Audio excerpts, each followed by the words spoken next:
देवियों और सज्जनों, आज जो मेरा जीना के रास्ते से सुरंग की तलाश का जो आज का विषय है वो है एक खूनी नाला करके है कश्मीर में, जम्मू एंड कश्मीर में। तो वहाँ पे टनल एक सड़क के थोड़ा जो अभी वर्तमान सड़क है नेशनल हाईवे है वो भी, तो उसको थोड़ा ईज आउट किया जा रहा है। उसके जो ज्योमेट्रिक एलिमेंट्स हैं उसको थोड़ा इम्प्रूव किया जा रहा है और उसके क्रम में जो है कुछ टनल्स बनाए जा रहे हैं। तो जहाँ पे अभी फिलहाल वो टनल सिर्फ एक बनिहाल में है, तो उसकी जगह पे अभी बहुत सारे टनल आएंगे। तो उससे एक तो जो रास्ता है वो थोड़ा कम हो जाएगा, उतना घुमावदार रास्ता नहीं रहेगा। दूसरी बात है, बहुत जगहों पर जो खतरनाक एरियाज हैं, जैसे इसमें खूनी नाला भी है, तो इसमें जो है सुरंग के अंदर से जाने से वो जो खतरा है शूटिंग स्टोन्स का, उससे निजात मिलेगी।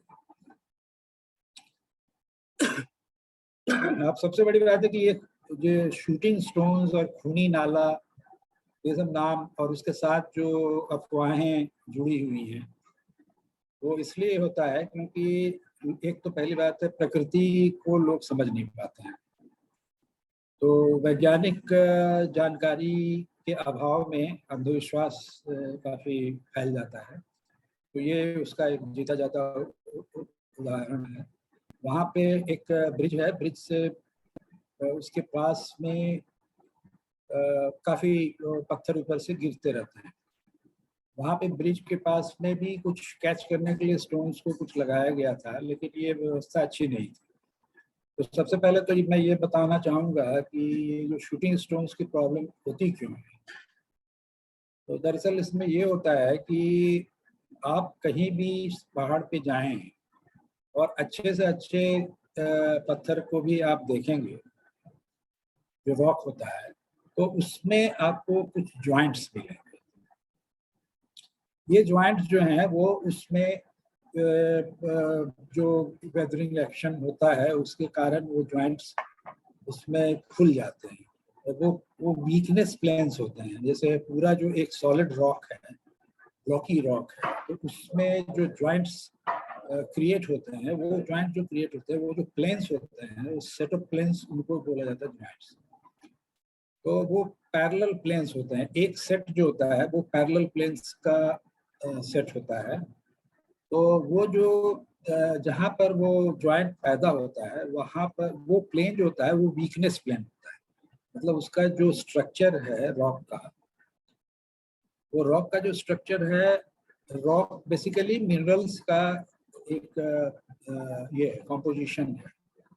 जैसे एक मिनरल है वो प्योर मिनरल होता है, तो उसमें एक तरह का मिनरल होता है, लेकिन जो रॉक होता है उसमें कई मिनरल्स होते हैं और इसका जो स्ट्रक्चर होता है तो उस स्ट्रक्चर में ऑब्वियसली वीकनेस प्लेन्स होते हैं और वो वीकनेस प्लेन्स के वेदरिंग एक्शन से वीकनेस प्लेन्स के अलॉन्ग ही वो खुलता है। एक तो ये बात हुई। अब ये ऐसे वीकनेस प्लेन्स एक सेट नहीं होते हैं, इसके कई सेट्स मिल सकते हैं रॉक में। तो उसकी सभी की जो दिशाएं होती हैं अलग अलग होती हैं। तो उनको हम लोग जो है, जैसे किसी में एन सेट है तो एन सेट ऑफ जॉइंट्स मिले, किसी में 3 है तो 3 सेट्स मिले, किसी में 4 है 4 सेट्स मिले, इस तरह से करके इसको करते हैं।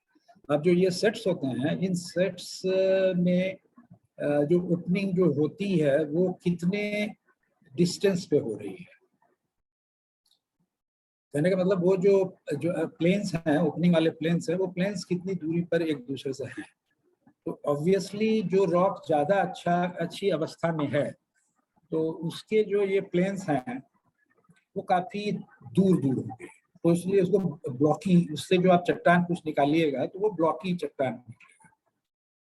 तो जो उसके जो अलग अलग जो उसके जॉइंट प्लेन्स मिल रहे हैं उससे वो जो आप उसको चीज़ें कुछ लगा करके उससे अगर आप निकालना चाहें जोर लगा के, तो फिर एक आपको ब्लॉक मिलेगा जिसमें कि उसके जो फेसेस होंगे वो डिफरेंट जॉइंट प्लेन्स से बने हुए होंगे और वो फेस आपको स्मूथ प्लेन करीब करीब मिलेगा। और वो जो स्मूथ प्लेन होता है तो वो उस अब अगर आप रॉक को, अगर अच्छा रॉक है, इसकी वेदरिंग ज़्यादा नहीं हुई है, तो आप देखेंगे कि उसका जो रंग है वो रंग जो फ्रेश रॉक का ब्रेक होने का जो रंग होता है, अंदर का जो रंग होता है, वो दिखाई पड़ेगा। लेकिन अगर वो वेदरिंग हो चुकी है तो वो स्टेन्ड हो जाएगा, उसमें स्टेनिंग हो जाएगी, क्योंकि उसके चलते उसके अंदर में जो भी मिनरल्स या आयरन या ये सारी चीज़ें जो उसमें प्रविष्ट होती हैं, उससे रिएक्शन होता है, और ऊपर का जो सरफेस होता है रॉक का, जो एक्सपोज सरफेस होता है, उसमें वो स्टेनिंग आ जाती है और उसका स्ट्रेंथ भी कमजोर होने लगता है। तो ये जो रॉक्स के जो जॉइंट्स हैं, ये बहुत ही इंपॉर्टेंट होते हैं, क्योंकि मैं आगे बताऊंगा इसको। तो अब जो ये बात हुई कि ये जो जॉइंट्स होते हैं, ये जॉइंट्स की स्पेसिंग अगर बहुत बहुत कम दूरी पर है, क्लोज स्पेसिंग है, तो नेचुरली वो रॉक जो है कमजोर थोड़ा माना जाएगा। और उसके बाद दूसरी चीज होती है कि जॉइंट्स जो है वो कितना खुला है, क्या वो जो दोनों हिस्से जो है जॉइंट के दोनों तरफ वो बिल्कुल सटे हुए हैं, सिर्फ एक दरार दिखाई पड़ रही है, या दरार थोड़ी सी फैल गई है। अच्छा, फैल गई है तो कितनी फैली है, उसको बोलते हैं गॉज। और वो जो वो गॉज जो है, उसके अंदर में कोई मटेरियल भी आके over the course of time उसमें घुस गया है क्या, तो किस तरह का मटेरियल घुसा हुआ है, क्या वो चिकना पदार्थ है, यानी कि जैसे कोहेसिव नेचर का सॉइल है जो कि जिसमें फिसलन ज्यादा होती है, या फिर बालू जैसा पदार्थ है जिसमें कि फिसलन उतनी नहीं होती है, उसमें फ्रिक्शन ज्यादा होता है, तो किस तरह का उसमें मटेरियल अंदर घुसा हुआ है, ये सारी चीजें बहुत इंपॉर्टेंट होती हैं। होता क्या है, पहाड़ के ऊपर में जो इस तरह के जो ज्वाइंट्स बनते हैं, तो इसमें एक चीज और भी होती है कि बहुत ऊपर अगर आप देखें तो वहां पे टेम्परेचर वेरिएशन होता है। तो ठंड के समय में वहाँ पर बहुत ज़्यादा टेम्परेचर कम हो जाता है, और जैसे गर्मी पड़ती है तो वो क्या होता है, टेम्परेचर कभी कभी पहाड़ के ऊपर में, कश्मीर वगैरह वाली जगह पे, वहाँ पे क्या होता है कि उसमें बर्फ जो है वो मतलब जो भी पानी घुसा है उसमें, वो बर्फ में जम जाता है, और बर्फ जो है फैलता है जमने के बाद, क्योंकि उसका वॉल्यूम ज़्यादा होता है पानी से, तो उसके चलते वो अंदर में वो जो है वो ठेलता है दोनों सतहों को जिसके बीच में गया है। तो इस तरह से धीरे धीरे धीरे इस तरह से जो गर्मी और फिर सर्दी, इस तरह का जो सीजन आता है, बरसात होती है, तो उसमें जो पानी है वो बर्फ में कन्वर्ट होता है, फिर पानी पिघल के निकल जाता है। तो इस प्रक्रिया में धीरे धीरे वो रॉक को ढीला करता जाता है। अब अगर कोई ऐसा ज्वाइंट सेट संयोग से ऐसा है जो कि जिसका झुकाव उस तरफ है जो कि पहाड़ी के नीचे की दिशा में है, तो ऐसा भी ज्वाइंट अगर उसमें अवेलेबल है तो उसको अनफेवरेबल ज्वाइंट बोलते हैं। तो कहीं अगर ऐसा अनफेवरेबल ज्वाइंट मिल गया तो कुछ समय के बाद वो रॉक जो है वो वो जो भी उसका फ्रिक्शन वगैरह है उसको ओवरकम करके वो ब्लॉक जो है वहां से फिसल करके नीचे गिरने लगेगा। तो इस तरह से समझिए एक वेज जैसा फॉर्म होता है, उसको वेज फेल्यूर बोलते हैं। तो इसकी एनालिसिस भी की जाती है कि वेज फेल्यूर की क्या पॉसिबिलिटी है।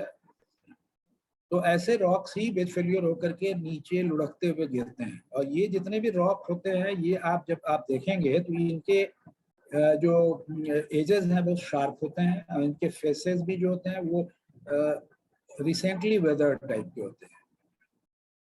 तो ये वहाँ से फिसल करके वहाँ से नीचे आते हैं। और जबकि आपने देखा होगा जो पहाड़ियों में जब आप नदी के किनारे जाएंगे तो वहाँ आपको जो बड़ी बड़ी चट्टानें नदी के किनारे मिलेंगी, वो आपको उसका सरफेस चिकना और गोल जैसा मिलेगा, क्योंकि वो वहाँ पर का रॉक नहीं है, वो नदी ने उसको बाहर से लाया हुआ है, ऊपर अप स्ट्रीम से उसको जब पानी का प्रवाह बहुत ज्यादा होता है तो उसको पत्थर को जिस समय बहुत ज्यादा फ्लो नदी में होता रहता है उस समय उसकी गति बहुत ज्यादा होती है, तो उस समय जो है बड़े बड़े चट्टानों को भी वो वहाँ से जो टूट करके गिरा हुआ है ऊपर की रीचेज में, उनको वो लुढ़काते हुए रिवर जो है नीचे लाता है, और उसमें जो लुढ़कता है उसके चलते उसके एब्रेशन से और एट्रिशन से ये जो है वो उसका जो किनारा होता है वो गोल होता जाता है, और बात करते करते करते काफी दूर तक आते आते वो काफी चिकना और गोल जैसा उसका स्वरूप होगा। तो यही डिफरेंस है रिवर बोन मटेरियल में और जो आपका जो फ्रेशली ब्रोकन जो स्टोन जो गिरता है ऊपर से उसमें। वहां पर भी लोकल वेदरिंग होती है, तो उसमें वेदरिंग जो भी जितनी भी हुई है उसका इफेक्ट उस पर आपको नजर आएगा। अगर ज्यादा वेदरिंग है तो उसमें आप देखेंगे कि स्टेनिंग वगैरह ज्यादा हुआ है और एजेस भी थोड़े उतने शार्प नहीं होंगे, लेकिन बोल्डर जो नदी में मिलते हैं उससे तो डेफिनेटली शार्पर आपको मिलेगा। अब ये जो कब ट्रिगर होगा उनका गिरने का, पत्थर गिरने का, ये वो आप इतने सारे फैक्टर्स पर डिपेंड करता है कि आप कभी प्रेडिक्ट तो कर नहीं सकते कि इतने बज के इतने मिनट इतने सेकंड पे वो पत्थर गिरेगा वहां से। तो नतीजा ये होता है कि उस समय अगर कोई वाहन सड़क से जा रहा है और या कोई व्यक्ति जा रहा है तो उस समय अचानक उस पर भी गिर सकता है और बहुत बड़ा नुकसान हो सकता है, या तो पूरी की पूरी बस जो है उलट करके गिर सकती है खाई में, वो दूसरे साइड में खाई है, वैली है, तो वैली में गिर सकता है। और या फिर वो पत्थर इस जगह पर ऐसा गिरा कि वो आपके इतनी इंजरी आपको कर देगा कि मतलब स्पॉट डेथ हो जाएगी आपकी, या बहुत ज्यादा मेजर इंजरी हो जाएगी आपकी। तो ये सारी चीजें होती रहती हैं। तो इसके चलते लोग, चूंकि इस कैसे ये होता है, कैसे ये पत्थर गिरता है, ये लोग समझ नहीं पाते थे। तो लोग समझते थे कि कोई आसमानी ताकत है, कोई कुछ है जो जिसपे हमारा कंट्रोल नहीं है, वो जब नाराज होता है तो वो पत्थर ऊपर से गिरा देता है। और जान के ऐसे समय में गिराता है जब वहां से आदमी को गुजर रहा है जिससे लोगों की मौत हो जाती है। तो उसमें कभी किसी देवी का या किसी और का की कल्पना कर ली जाती है, और यही हमारे समाज में हमेशा से होता आया है। हमारे ही नहीं, मतलब हर जगह विश्व के कहीं भी आप जाइए, अंधविश्वास वहीं पर है जहाँ पर कि ज्ञान नहीं है। अगर सही ज्ञान हो गया है तो वहाँ पर अंधविश्वास अपने आप मिट जाता है। लेकिन जब तक वो अंधविश्वास जब तक वो ज्ञान नहीं पहुंचा है लोगों को, इसीलिए शिक्षा बहुत जरूरी चीज है। विज्ञान सम्मत जो शिक्षा जो होती है, जिसमें कि वैज्ञानिक दृष्टिकोण होता है और चीजें क्यों होती हैं इसका सही उसमें व्याख्या की जाती है, तो फिर ये अंधविश्वास अपने आप खत्म हो जाएगा। अब रही बात ये शूटिंग स्टोन्स की जो प्रॉब्लम है, इसको कैसे दूर किया जाए। इसके दूर करने के बहुत सारे तरीके हैं। एक मेथड होता है जिसको बोलते हैं एक्टिव मेथड, और दूसरा मेथड जो होता है उसको बोलते हैं पैसिव मेथड। तो जो एक्टिव मेथड होता है उसमें क्या करते हैं कि रॉक को जहां पर वो गिरने की संभावना है, जहां जहां से, उसको वहीं पर स्टेबलाइज करना। तो उसको स्टेबलाइज करने के लिए क्या है कि उसको जो है, जो ज्वाइंट जो कि उसका अनफेवरेबल ज्वाइंट है, अगर उसके क्रॉस उसको बोल्ट कर दिया जाए काफी डेप्थ तक अंदर, तो उसमें जो है वो गिरने की जो उसकी संभावना है उस पर हमने रोक लगा दी। इसके अलावा अगर हम साथ साथ में एक स्टील का, बहुत मजबूत स्टील का, जिसकी की ताकत बहुत ज्यादा है और जो काफी शॉक बर्दाश्त कर सकता है, जो जिसपे कि इम्पैक्ट जो है लोड वो बहुत ज्यादा ले सकता है, ऐसे स्टील का, डिपेंडिंग ऑन वहाँ पर कितना उसका इम्पैक्ट की कितनी संभावना है, उसके हिसाब से वहाँ पर एक हम अगर एक नेट लगा दें और उस नेट के ऊपर वॉशर डाल के बड़ा बड़ा, और रॉक को ऐसे बोल्ट कर दे जो कि उसका जो जो मोस्ट अनफेवरेबल जो उसका प्लेन है उसके अक्रॉस वो बोल्ट चला जाए, तो इस तरह से करके हम काफी लंबे समय तक एक्टिव वे में हम इसको प्रोटेक्शन दे सकते हैं रॉक फॉल का।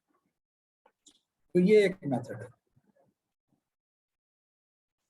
लेकिन कभी कभी क्या होता है कि ये सिर्फ एक्टिव प्रोटेक्शन जो है वो काम ज्यादा दिन तक नहीं कर पाता है। कुछ दिनों तक तो ये सिस्टम चलता है, लेकिन बाद में फिर लूज होने लगता है, फिर बाद में वो फिसल जाता है, तो उसके साथ में काफ़ी बहुत ज़बरदस्त कैलेमिटी भी हो सकती है, क्योंकि एट ए टाइम बहुत ज़्यादा पत्थर गिर सकते हैं। तो एक और उसका तरीका है, उसको बोलते हैं पैसिव प्रोटेक्शन। पैसिव प्रोटेक्शन में क्या होता है कि नेट की दीवार खड़ी, जो ये स्टील जो बहुत ज़्यादा स्ट्रॉन्ग स्टील, स्पेशल स्टील इसके लिए बनता है, उसके जो नेट्स होते हैं वो उस जाली को एक, जैसे आपने देखा होगा कि जाली जो खड़ी की जाती है फेंसिंग में या इस तरह से, तो उसमें आपने नॉर्मल वायर या कभी कभी पीवीसी ये सब का भी देखा होगा, तो या फिर कम स्ट्रेंथ वाला वायर होता है उससे, क्योंकि वहाँ पर काम जो होता है वो सिर्फ मामूली प्रोटेक्शन का होता है, इसलिए वो फेंसिंग लगाती है। लेकिन यहाँ पर जो रॉक के लिए जो फेंसिंग लगाई जाती है उसकी डिज़ाइन बहुत सोफिस्टिकेटेड डिज़ाइन होती है, और उसमें जो है सर्टेन किलो जूल के लिए उसको डिज़ाइन किया जाता है इम्पैक्ट लोड के लिए। अब वहाँ पर कितने बड़े पत्थर के गिरने की संभावना कितनी ऊंचाई से है, उसके हिसाब से कितने किलो जूल की एनर्जी ऑफ इम्पैक्ट होगी, उसके हिसाब से उस सिस्टम को डिज़ाइन किया जाता है। तो उसको जो है वहाँ पर फिक्स किया जाता है, उसके जो वर्टिकल एलिमेंट्स होते हैं जिनके बीच में ये नेट लगा रहता है वो सारे फ्लेक्सिबल होते हैं, और उनको जो है रॉक के साथ उसको एंकर किया जाता है। वो एंकर करके, एंकर का भी स्ट्रेंथ सफिशिएंट होना चाहिए, ऐसा ना कि एंकर ही पड़ जाए तो फिर वो नेट का कोई फायदा नहीं रहेगा। तो वो एंकरिंग भी बहुत अच्छे तरीके से की जाती है, वो जो उसका स्टैंड्स होता है जिसके बीच में ये नेट्स लगे होते हैं, और ये सर्टेन इंटरवल्स पे स्टैंड्स फिक्स किए जाते हैं, और उसके बीच में जो नेट होता है, नेट जो है तो कोई भी रॉक आकर के उससे टकराएगा, तो टकराने के बाद जो है वो उस इम्पैक्ट के चलते वो लोकलाइज डैमेज तो होगा, थोड़ा पार्शियल डैमेज होगा जो आजू बाजू के जो फिक्सचर्स हैं, लेकिन वो रॉक जो है नीचे नहीं गिरने देगा, रॉक उसमें ही अरेस्ट होकर के रह जाएगा। और उसको बाद में जो डैमेज होने वाले जो पार्ट्स हैं उनको फिर से रिप्लेस करके और रिफिक्स कर देने से वो आगे के लिए फिर काम में आ जाएगा। तो इस तरह से करके ये जो है मतलब बड़े से बड़े स्टोन को भी जिसके लिए हमने डिज़ाइन किया तो उसमें ये मैक्सिमम यहाँ तक ही उससे नुकसान आएगा, उससे ज़्यादा नुकसान नहीं आएगा। और छोटे जो बोल्डर्स हैं, कम एनर्जी वाले हैं, वो तो बड़े आराम से इसमें बिना डैमेज के वो सारे कलेक्ट होते रहेंगे, और बीच बीच में उन पत्थरों को निकाल करके आप डिस्पोज ऑफ कर सकते हैं।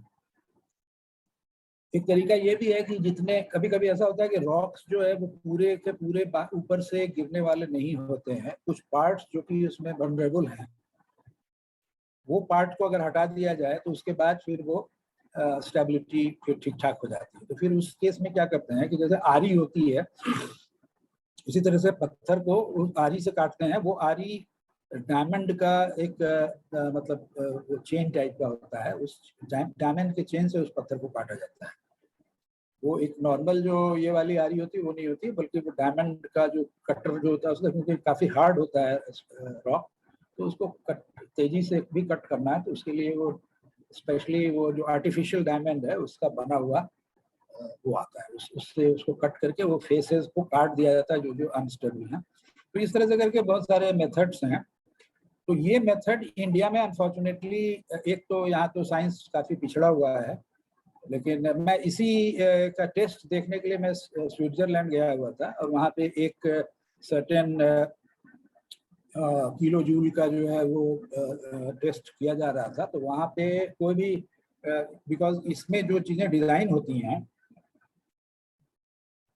तो इसमें गाइडलाइंस हैं, जैसे यूरोपियन गाइडलाइंस है, यूएसए का अपना अलग गाइडलाइन है, तो इन गाइडलाइंस के हिसाब से डिज़ाइन किया जाता है, और उसकी बिना टेस्टिंग के उसका वैलिडेशन नहीं होता, क्योंकि डिज़ाइन आपने किया वेदर इट इज़ परफॉर्मिंग और नॉट, तो उसके लिए टेस्ट होना जरूरी है। तो टेस्ट के लिए मेथड्स लेट डाउन है, और उसके लिए एजेंसीज जो हैं वो एजेंसीज लेट डाउन है कि मतलब ये एजेंसीज से ही आप वो टेस्ट का सर्टिफिकेशन करा सकते हैं, who are authorized to carry out such test जो आपका होगा उसका जो रिजल्ट है उसका देखना, इंटरप्रिटेशन करना, इंडिपेंडेंटली वो उसको सारा मॉनिटर करेंगे और उसके हिसाब से then finally they will give you certification कि यस आपका ये जो डिजाइन, ये सर्टिफाइंग बॉडी जो है आपको ये डिजाइन आपका सही है, इसका सर्टिफिकेशन वो करेगा। तो मैं एक ऐसा मैंने खुद विटनेस किया एक इसी तरह का टेस्ट और सारा देखा कि कैसे क्या हुआ वहाँ पे। तो ये चीज़ें जो हैं यहाँ पे मैंने इनिशिएटिव लिया था क्योंकि ये चीज़ें यहाँ पर इंडिया में कहीं पे इसका कुछ अता पता था नहीं। चलो एक आध कोंकण रेलवे में कुछ वही स्टील की जाली वगैरह लगाई गई थी रॉक को रोकने के लिए, लेकिन कहाँ पर क्या मेथड सुटेबल होगा ये बिना जाने हुए उन्होंने किया था। उसके चलते वो सारी जो वो थे नेट्स थे वो सब टूट गए थे क्योंकि तरीके से उसको ढंग से किया नहीं गया था और उसका स्ट्रेंथ भी ज़्यादा सही नहीं था। कुछ लोग जो है स्टील की जगह पे वो इसका जो है सिंथेटिक मटेरियल का नेट लगाने लगते हैं, तो कहाँ पर कितने स्ट्रांग इसकी ज़रूरत है वो सारा कुछ इवेलुएट करके। तो कोंकण रेलवे में इसका प्रयोग जरूर किया गया था लेकिन वो सक्सेसफुल नहीं रहा था। तो इसको मैंने काफ़ी इसका जो है नॉर्दर्न रेलवे में भी इसका मैंने प्रेजेंटेशन वगैरह दिया था और बाकी जगहों पर भी मैंने इसके लिए काफ़ी प्रयास किया था। एक उसमें से एक था आपका अजंता का जो गुफाएं हैं उन गुफाओं के ऊपर में जो है पत्थर वो नीचे बीच बीच में लुढ़क के गिर जाता है। वहाँ पर बहुत सारे टूरिस्ट खास करके जो बुद्धिस्ट कंट्रीज के जो टूरिस्ट हैं वो वहाँ पे जाते हैं और अचानक कोई पत्थर आके उनके ऊपर में गिर जाए तो मौत हो सकती है क्योंकि काफ़ी ज़्यादा संख्या में लोग वहाँ जाते हैं। तो हमें कॉन्ट्रैक्ट किया गया था, हमने इसके लिए सारा डिज़ाइन विजाइन जो है वो स्विट्जरलैंड की कंपनी थी उनके से सहयोग से मैंने वो पूरा डेवलप किया उसका ये टेक्निकल स्पेसिफिकेशंस वगैरह सब वो। हालांकि उसको थोड़ा जनरलाइज बनाया क्योंकि it should not be suited to a particular company. बहुत सारी और भी कंपनियां हैं फील्ड में, तो उन सबके लिटरेचर को देख दाख करके और फिर एक जनरल टाइप का स्पेसिफिकेशन उसका डेवलप किया। करने के बाद जो है वो एग्जीक्यूशन जो है वो इंडियन कंपनी कर सकती है, ऐसा हमने प्रोविजन रखा था।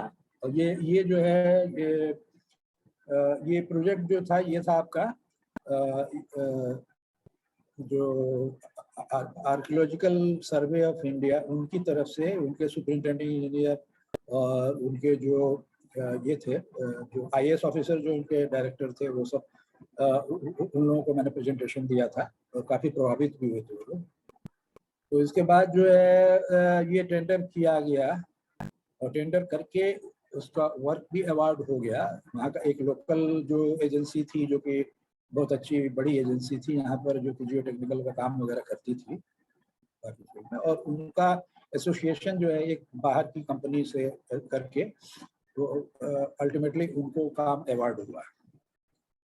तो काम तो अवार्ड हो गया लेकिन उसमें एक दिक्कत आ गई। वो दिक्कत ये आई कि जो आर्कियोलॉजी विभाग जो है उनको वो क्लियरेंस एक लेना चाहिए क्योंकि ये जो है ना यूनेस्को की साइट है, ये रिकॉग्नाइज्ड है। तो यूनेस्को जो है वर्ल्ड हेरिटेज के लिए वो काफ़ी मतलब उनके नॉर्म्स हैं कुछ जो कि बहुत स्ट्रिक्ट नॉर्म्स हैं। तो मैं भी वहाँ पे गया था, प्रेजेंट वो जो डिस्कशंस हो रहा था, लेकिन उन लोगों का बड़ा ये कहना था कि नहीं साहब आप जो है वो आप जो भी इंटरवेंशन करते हैं वो इंटरवेंशन जो है it should not spoil the original look of the place. तो आप अगर उसमें वो फेंस लगाएंगे तो हम लोगों ने बताया कि उसका कलर वगैरह दूर से देखने में मैच करेगा, वो जो रॉक का जो कलर है उसके साथ में वो मिंगल हो जाएगा, दूर से इतना उसका अपीयरेंस वो पता नहीं चलेगा। लेकिन वो कन्विंस नहीं हो रहे थे। तो अल्टीमेटली मतलब हालांकि देखिए यहाँ पे जीवन मरण का प्रश्न है लोगों का, लेकिन उनको वो चीज़ ज़्यादा उनके लिए इम्पोर्टेंट है कि वो कैमोफ्लेज ठीक से नहीं हो पाएगा तो फिर आप जो है ये सिस्टम आप नहीं रख सकते। हम लोगों ने ये बताया कि भाई देखिए ये टेम्परेरी इंटरवेंशन है, ये कोई परमानेंट इंटरवेंशन नहीं है। आप जब चाहे फेंसिंग को हटा भी सकते हो। अगर आपको इंटरवेंशन खराब लगता है तो फिर तब दूसरा मेथड जो है हम लोग कॉम्बिनेशन ऑफ मेथड्स बता रहे थे, तो दूसरा मेथड जो है उसी पर हम लोग रिलाई करेंगे और बाकी पर नहीं करेंगे। लेकिन इमीडिएट सॉल्यूशन के लिए तो ये बहुत बड़ी चीज़ थी। उसके बाद हम लोग फिर जो एक्टिव स्टेबलाइजेशन की बात है उसको सोच सकते थे। एक्टिव स्टेबलाइजेशन इतना आसान तो है नहीं, लेकिन एक्टिव स्टेबलाइजेशन में भी वो नेट वगैरह तो आएगा ही, और नेट आएगा तो फिर वहाँ भी वो तो परमानेंट इंटरवेंशन है और उसमें वो स्पॉइल करेगा लुक। तो पता नहीं जो भी था, अल्टीमेटली उन लोगों का इतना प्रेशर आया कि इस काम को ड्रॉप करना पड़ा। तो काम जो है वो मुझे बड़ा अफसोस हुआ कि इतना कुछ करके इसमें इतनी मेहनत की थी मैंने, लेकिन फाइनली वो आगे नहीं बढ़ा। लेकिन खैर एनीवे वो फिर आगे जो ये विचार हम लोगों ने आगे बढ़ाया था, तो उसका नतीजा ये हुआ कि कुछ जगहों पे काफ़ी अब ये पॉपुलर होना शुरू हो गया है और हिमालयन रीजन में कई जगहों पर ये सेफ्टी फीचर्स लगाए जाने शुरू हो गए हैं। तो ऐसा ही फीचर अगर वहाँ पर डेवलप किया जाए इन सब जगहों पर, कॉस्टली जरूर है लेकिन ये लोगों की जान तो बच सकती है ना इसमें। यहाँ पर लोगों की जान की कीमत नहीं है, इसीलिए यहाँ पर ध्यान नहीं देते हैं। वरना हमने तो पूरा वहाँ पे गया था मैं, तो वो सारा वो जो आल्स में जो टनल वगैरह की अप्रोच में सब कुछ में देखा मैंने, लगा हुआ था वो सब रॉक प्रोटेक्शन का इतना बढ़िया अरेंजमेंट था। तो और कई कंपनियां बनाती, यहाँ की भी है, ऑस्ट्रिया में है, फिर इटली में है, बहुत लोग। तो एनीवे तो ये जो है, तो एक तो ये चीज़ है। दूसरी चीज़ है कि वो जो टनल बनाया जा रहा था, तो वो टनल का जो फेस है, मैंने पहले भी अपनी चर्चा में बताया था कि टनल जहाँ पर हम पोर्टल बनाते हैं, वो पोर्टल का लोकेशन बहुत इंपॉर्टेंट होता है, क्योंकि पोर्टल को बहुत स्टेबल होना पड़ता है। वही जगह है जहाँ पर कि आपका टनल एक्सपोज्ड होता है बाहर से। बाहर अंदर तो टनल ठीक है, अंदर के टनल की स्टेबिलिटी में उतनी प्रॉब्लम नहीं हो सकती जितनी कि उसके पोर्टल पे होती है। तो पोर्टल में अगर पत्थर ऐसा है पोर्टल के पास जो कि बहुत डिसइंटीग्रेटेड है, या फिर उसमें जो ज्वाइंट्स हैं बहुत अनफेवरेबल ज्वाइंट्स हैं, तो उस पोर्टल को स्टेबलाइज करना बहुत बहुत जरूरी हो जाता है। और कभी कभी पोर्टल जो है पूरा सीधे पोर्टल नहीं शुरू करके हमें एक फॉल्स पोर्टल भी बनाने की जरूरत पड़ सकती है, जिसमें कि हम कट एंड कवर करके और वो टनल बनाते हैं और फिर उसको ढक देते हैं और उसमें स्लोप की स्टेबिलिटी अच्छी कर देते हैं, ताकि इन फ्यूचर फेलियर के चांसेस बहुत कम है। तो यहाँ पर जो प्रॉब्लम हुई थी, मैं क्या हुआ कि इस पर्टिकुलर प्रोजेक्ट में जो रोड का प्रोजेक्ट है, ये अवार्ड पहले कंसल्टेंसी ली गई किसी से जिसमें कि अच्छी कंसल्टेंसी नहीं थी। तो अलाइनमेंट का चुनाव किया और जो उसके जो मतलब जो रिकमेंडेशंस थे उसके हिसाब से जब काम शुरू हुआ तो उसमें कई दिक्कतें आनी शुरू हो गई। तो NHAI का ये प्रोजेक्ट है, तो इसमें NHAI ने क्या किया, जहाँ जहाँ प्रॉब्लमेटिक एरियाज उनको लगा कि यहाँ पर दिक्कतें हो रही हैं, तो उनके लिए उन्होंने एक सेपरेट टेंडर किया था। तो उस टेंडर में वो LT-NOC जिसमें कि मैं काम करता था, LT-NOC जो यहाँ की टर्की की कंपनी है, तो उस कंपनी को ये वर्क मिला जो रिव्यू करने का, जो खास खास पोर्शंस में जहाँ पर परेशानियाँ थी। तो हालांकि हमें LT-NOC ने इस पर्टिकुलर प्रोजेक्ट के लिए एंगेज नहीं किया था, लेकिन एज ए जनरल रिप्रेजेंटेटिव जो technical expert of the organisation, उन्होंने मुझे वहाँ पर साइट विजिट के लिए भेजा था।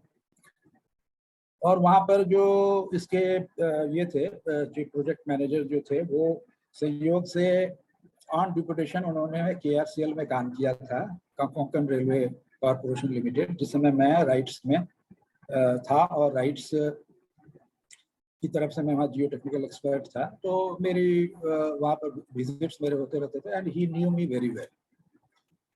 तो मुझे पता नहीं, मतलब जैसे मैं उनसे मिला तो ही रिकॉग्नाइज मी, मुझे भी ध्यान आया कि यस मैं इनसे मिला हूँ। तो उनके साथ मैंने विजिट किया और बताया कहाँ पर क्या स्थिति है।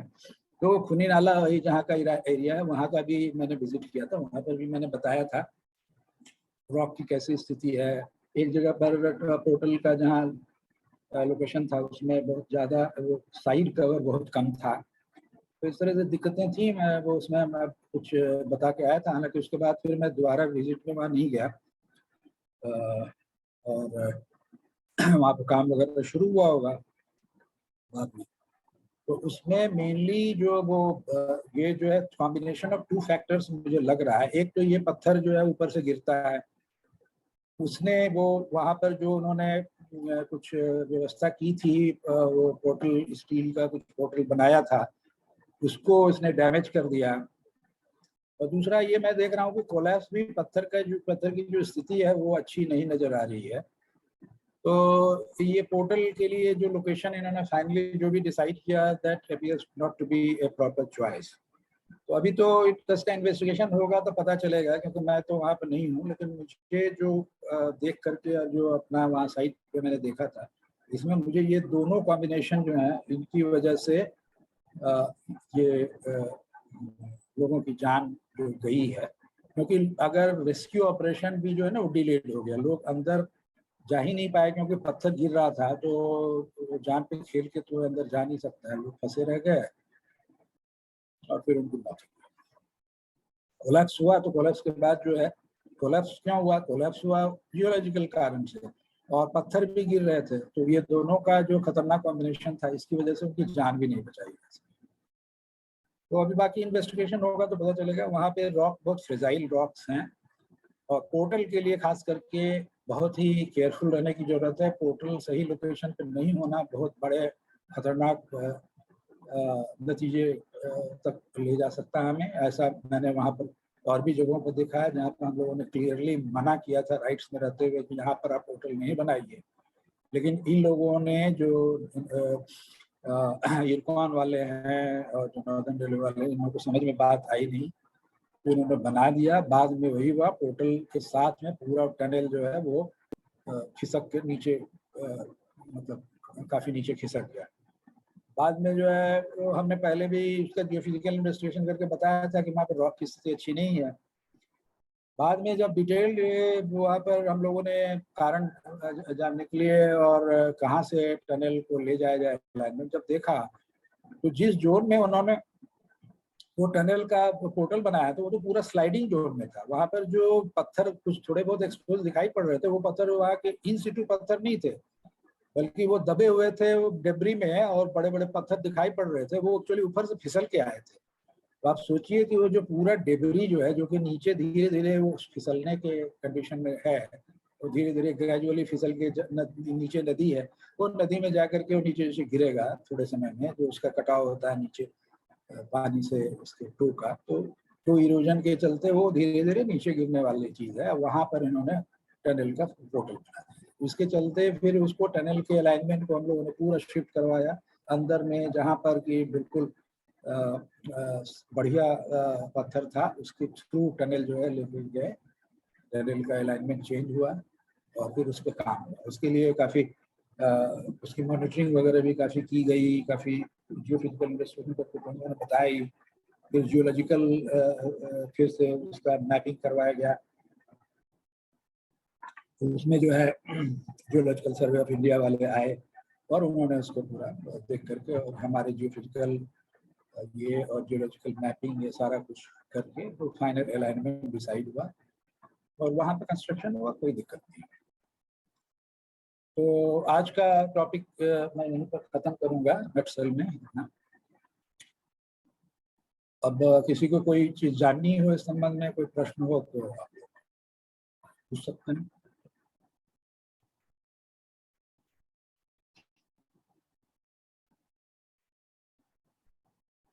हेलो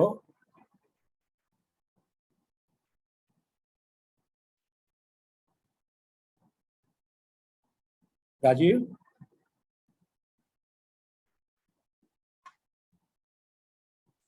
राजीव